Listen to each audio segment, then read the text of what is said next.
McCoy here with Firehouse Education and another edition of Ask Annissa from the beach. And you're welcome for that, by the way.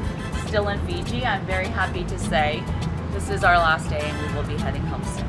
But anyway, this week, I actually want to ask you some questions. Gonna reverse the tables here a little bit.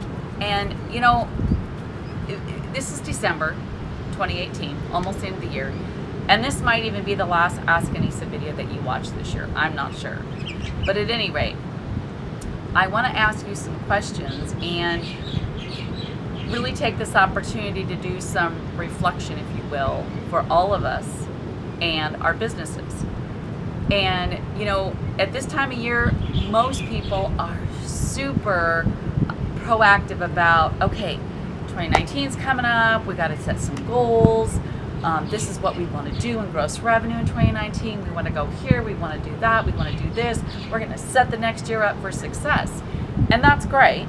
But before you start setting those goals, what I want you to do is I want you to do a look back. And I want you to focus first, not on 2019, but on 2018. And I want you to look back and ask yourself, what went well in 2018? What didn't go well in 2018? Now, this is one of the most powerful exercises that we do at Firehouse every year in December. We look back at our prior year and say, what did we do? What did we accomplish? What's our gross revenue? More importantly, what was our net profit? What didn't work well that we didn't like? Or maybe something did work well in the company, but we still didn't like it. So it's kind of like it's really important to know where you've been, right? So you can figure out where you want to go.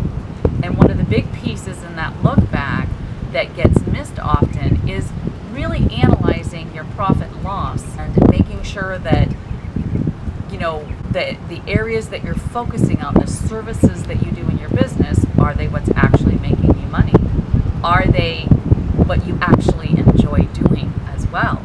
So I just think that it's important to ask yourself those questions. Then when you have those answers, and by the way, looking back, the other thing that does, which is phenomenal, that most of us don't do, is it gives us a chance to look back and go, wow, this is what I accomplished this year. These were the successes that we had as a company. These are our wins. Too many times we don't do that. And that starts to make our business be like drudgery, and we just don't really stop and smell the roses, if you will, and take a moment to take a breath and see what we're actually accomplishing and doing. Or a lot of restoration business owners forget why they got into this industry, which is usually in big part to serve the community. There's a huge opportunity for us to do that as restoration contractors. And yes, we get into it for the great profit margins as well, and for the freedom of being business owners and all of that. However, that's very important, but it is a really great opportunity to make a difference by owning a business. So that gives us not just a great bank account, but it gives us a lot of satisfaction too, as an entrepreneur and as a person in our community. So I think that to look back and to say, what have we accomplished, what have we done, what worked well, what didn't, gives us the clear blueprint, if you will, of how happy are we right now in our business, right? How satisfied are we with business? Then, with that information, that's when you can go and say, okay, 2019, this is where I want to go. Maybe I was really satisfied, really fulfilled, and really happy with 2018. So I want more of that, and this is where I want to go to take things further in 2019. Maybe you look back at 2018 and you were not satisfied. Life was miserable. Things just really sucked, to be blunt and honest. You worked a million hours, you know, your profits weren't there, your team company culture is not good, you have a lot of frustrations, you put fires out all the time. Okay, if you have that picture, you're gonna look forward into 2019 very differently and want to go, okay, what do I want? What would I want in my 2018 to look like? What would have made me happy to get at the end of the year to see.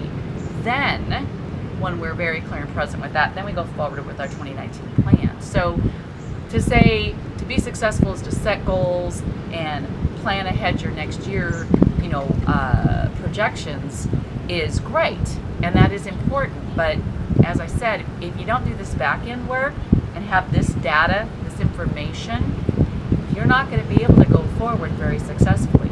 What you might do is what, sadly, some do, where they just plod forward every year with a new set of gross revenue numbers and a new set of this many jobs and so forth, and they just plod forward year after year after year, and they're not happy, they're not satisfied, maybe their company is not fun to run, and they're really not making a lot of money. So they're working hard, but they're not keeping a lot of that in their pocket. So I just really wanted you to, I wanted to share this conversation because this is a very powerful thing that we do at Firehouse. In fact, right now, I don't know, maybe it's got something to do with the last 90 days of traveling around to all these islands and spending weeks on end just staring out at the ocean as it's lapping it against the beach. But we've had a lot of time to reflect, if you will, and to really reflect on our company and how our 2018 went. And it went fabulous, and it was great. And we were able to make a difference for a lot of restoration companies. And in doing that look back, we got really clear and present as to what we want to do going forward in 2019, what we want to do to help more restoration companies and to further promote education and awareness in the industry. And we have some really great products that we're going to go out in 2019. That will definitely happen for sure. And I'll share that with you later in other videos. But these new products will help us to be able to impact more lives, if you will, whether it be clients in restoration or actually restoration contractors. And of course, coming up in 2019 will be more Ask Annissa video columns. That's not going to end anytime soon. Hopefully, I will be able to do another series on the beach for you next year in 2019 because that is definitely in the plans too. Well, on that note, I want to thank you so much for being such a fabulous audience. Without your questions, there would be no video column. Without your responses and you were watching the videos, there would be no video column. And I do these videos for you. So don't forget to send me questions, Annissa@firehouseeducation.com. And on that note, want to wish you a happy new year. And I hope you had a fabulous 2018. And I will see you on next